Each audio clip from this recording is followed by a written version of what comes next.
Three. दोस्तों नमस्कार।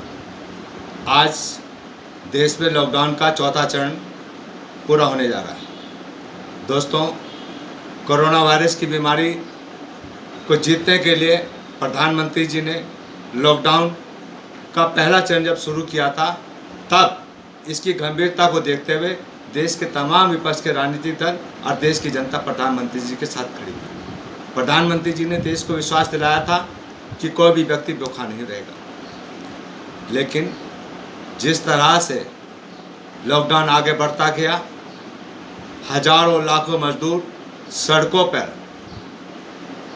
भूखे प्यासे मासूम बच्चों के साथ, गर्भवती महिलाओं के साथ सड़क पे पैदल चलने के लिए मजबूर हो गए। लेकिन हमारी सरकार उनको उनके घर तक सुरक्षित पहुंचाने की कोई व्यवस्था नहीं कर पाई। हमारी सरकार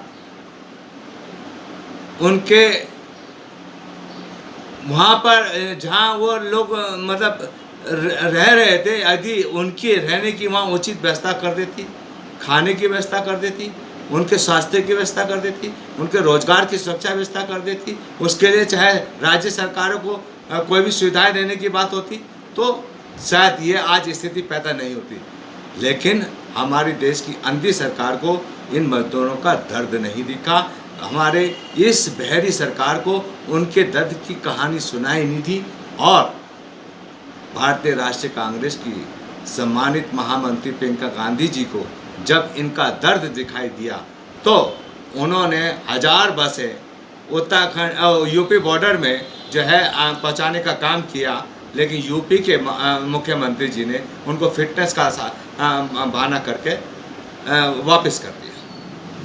इतनी अगर संवेदनशील सरकार थी तो उत्तर प्रदेश में हजारों बसों का बेड़ा है, आपने क्यों नहीं पहुँचाई वहाँ पर बसें उन मजदूरों को ले जाने के लिए? आपने हमारी ट्रेन जो है गोरखपुर से चल के उड़ीसा पहुँच जाती है, जिसे गोरखपुर जाना है उड़ीसा पर, वहाँ आपको व्यवस्था नजर नहीं आ रही, सरकार की नाकामी नजर नहीं आ रही, व्यवस्था की नाकामी नजर नहीं आ रही। आप वहाँ पे कुछ नहीं बोलेंगे। लेकिन आज इस स्थिति में हम पहुंच चुके हैं कि यदि लॉकडाउन के रहते हुए सरकार को जो व्यवस्थाएं देश की जनता को इस बीमारी से बचाने के लिए करनी चाहिए थी, यानी टेस्टिंग की व्यवस्था, किट की व्यवस्था और तमाम व्यवस्थाएं करनी थी, वो आप नहीं कर पाए।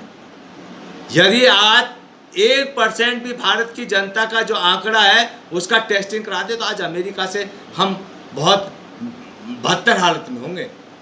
आज जो आंकड़ा तेजी से बढ़ रहा है वो अत्यंत चिंता का विषय है। लेकिन हमारी देश की सरकार को नहीं दिख रहा है और हमारी देश की सरकार कह रही है कि हमें कोरोना के साथ जीना होगा। ये देश की सरकार की नाकामी को दर्शा रही है। और दोस्तों, सबसे दुखद बात यह है कि विपक्ष लगातार सरकार को आगाह करने की कोशिश कर रहा है, सलाह देने की कोशिश कर रहा है। श्रीमती सोनिया गांधी से लेकर राहुल गांधी जी से लेकर प्रियंका गांधी से लेकर तमाम समय समय पर अवसरों पर बहुत नम्रता के साथ निवेदन किया, लेकिन सरकार के कानों में जू नहीं लगी और उनके सुझावों को गंभीरता से लेने की बजाय आज उनकी आवाज को कुचलने का वो काम कर रहे हैं और कह रहे हैं कि उनके और खिलाफ मुकदमा दायर किया जा रहा, उनकी आवाज को दबाया जा रहा। ये अत्यंत निंदनीय है।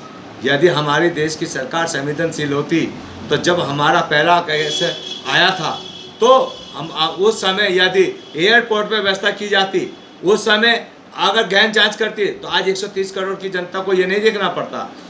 आज सरकार जो अपनी असफलता को छिपाने के लिए 20 लाख करोड़ का पैकेज की बात कर रही है, वो एक ढकोसला है।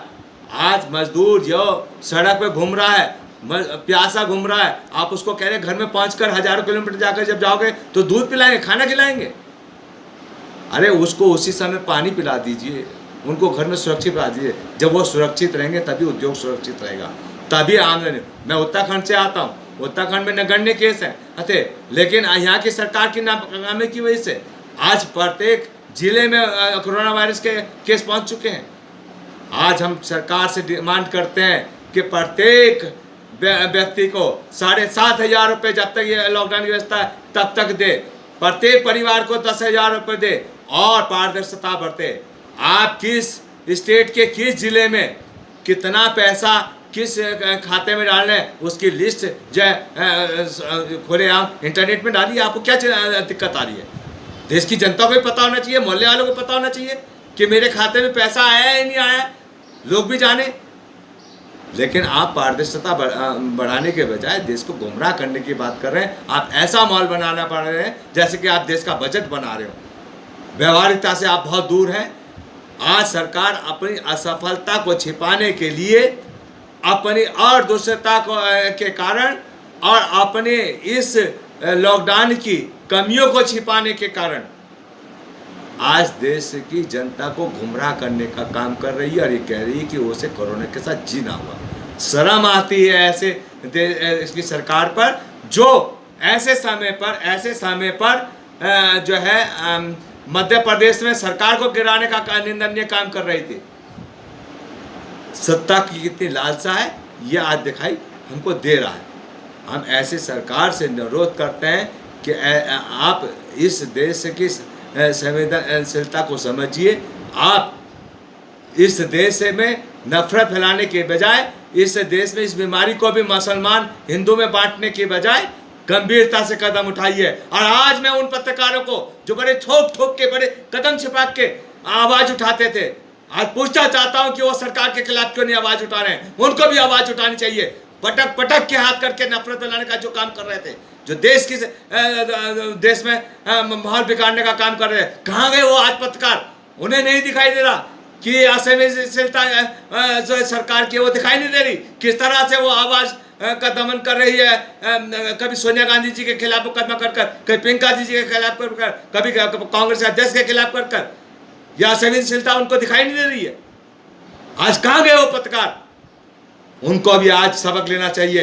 यदि वो देश के सच्चे सिपाही हैं, चौथे लोकतंत्र के सच्चे सिपाही हैं, तो उनको आज निष्पक्षता के साथ आवाज उठानी चाहिए और सरकार को आगाह करना चाहिए कि वो सही दिशा पर सही कदम उठाएं। यही मैं आपसे निवेदन करना चाहता हूँ कि दोस्तों, इस समय हमें बड़ी संवेदनशीलता के साथ स्वयं में एकजुट होकर आज कांग्रेस के साथ खड़ा होकर इस देश को इस महामारी से बचाने के लिए आगे आना होगा और मजदूरों को और कामगारों को जो इस देश के राष्ट्र के निर्माता हैं उनके साथ खड़ा होकर उनका मनोबल बढ़ाना होगा, उनका साथ देना होगा, उनकी सुरक्षा करनी होगी। तभी हम इस देश को आत्मनिर्भर बना सकते हैं। इस ढकोसलेबाजी से इस देश को आत्मनिर्भर नहीं बना सकते।